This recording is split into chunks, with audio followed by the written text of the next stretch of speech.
Welcome back to the Drive Deep. Hari ini, kita akan membahas salah satu kekuatan militer paling mengesankan di Asia Tenggara, Indonesian Air Force 2025 atau TNI Angkatan Udara. Tahun ini menandai babak baru dalam sejarah pertahanan udara Indonesia, di mana modernisasi besar-besaran telah membawa armada jet, teknologi, dan fasilitasnya ke level yang benar-benar baru. Mari kita terbang lebih dekat dan melihat bagaimana kekuatan udara Indonesia kini tampil gagah, modern, dan siap menghadapi tantangan masa depan. Jika kita melihat dari eksteriornya, tampilan TNI AU 2025 benar-benar memukau. Dari udara, pangkalan-pangkalan militernya kini dipenuhi deretan jet tempur generasi baru seperti Dassault Rafale F-4, F-16 Block 2.2 Viper, dan T-50I Golden Eagle buatan Korea Selatan.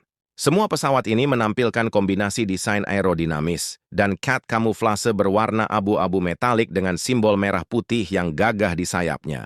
Rafale dengan sayap delta dan canard khasnya memberi kesan futuristik dan elegan. Sementara F-16 Viper dengan hidung tajam dan bentuk ramping menonjolkan kesan kecepatan dan kekuatan. Di sisi lain, pesawat transport seperti C-295 dan CN-235 tetap menjadi tulang punggung logistik udara, siap mendukung operasi militer atau misi kemanusiaan di seluruh Nusantara.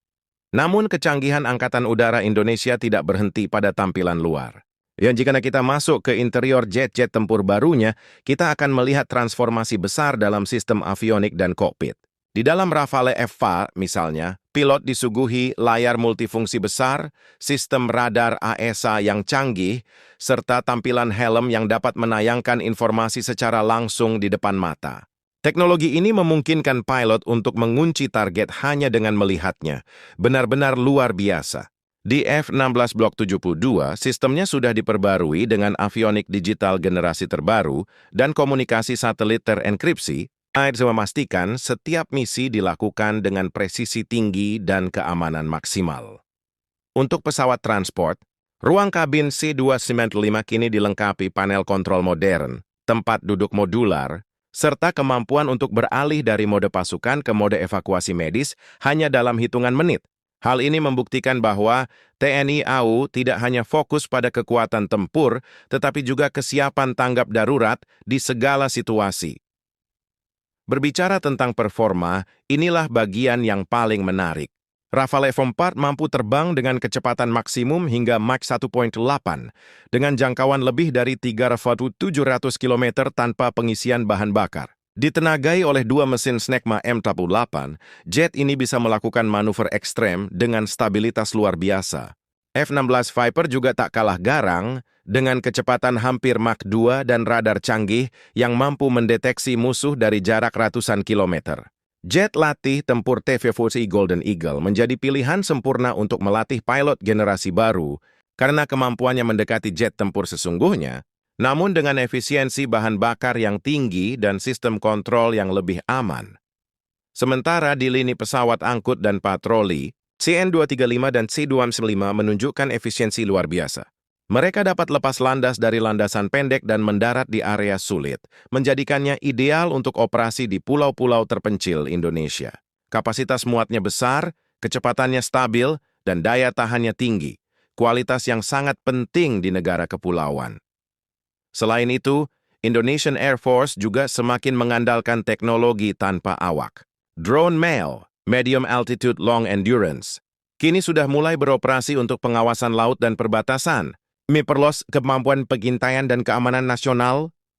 Dengan seluruh pembaruan ini, harga dan investasi TNI AU tentu tidak kecil. Setiap unit Rafale F-4 diperkirakan bernilai sekitar $115 juta AS, tergantung konfigurasi dan paket persenjataan. F-16 Viper sekitar $65 juta AS, sementara T-50I Golden Eagle berkisar di $25 juta AS per unit. Untuk pesawat transport, C-295 dihargai sekitar $30 juta AS, namun nilainya jauh melampaui angka tersebut karena fungsinya yang sangat penting. Pemerintah Indonesia menilai bahwa investasi besar ini bukan sekadar pembelian alat perang, tetapi investasi untuk menjaga kedaulatan udara, keamanan wilayah, dan kebanggaan nasional. Dengan anggaran pertahanan yang kini lebih terfokus pada modernisasi, TNI AU siap berdiri sejajar dengan kekuatan udara negara-negara besar di kawasan Asia. Dan jika kita berbicara tentang masa depan, Indonesian Air Force 2025 hanyalah langkah awal dari visi besar menuju TNI AU 2045, di mana sistem pertahanan udara akan sepenuhnya terintegrasi, berbasis kecerdasan buatan, dan didukung jaringan komunikasi militer berteknologi tinggi. Dari langit barat hingga timur, suara jet tempur yang menggelegar bukan hanya simbol kekuatan, tapi juga bukti nyata bahwa Indonesia terus melangkah maju, menjaga kedaulatan dari udara dengan semangat Garuda yang tak pernah padam. Terima kasih sudah menonton, dan seperti biasa, tetap bersama kami di The Drive Deep, tempat kita menyelami lebih dalam dunia teknologi, militer, dan inovasi Indonesia yang membanggakan.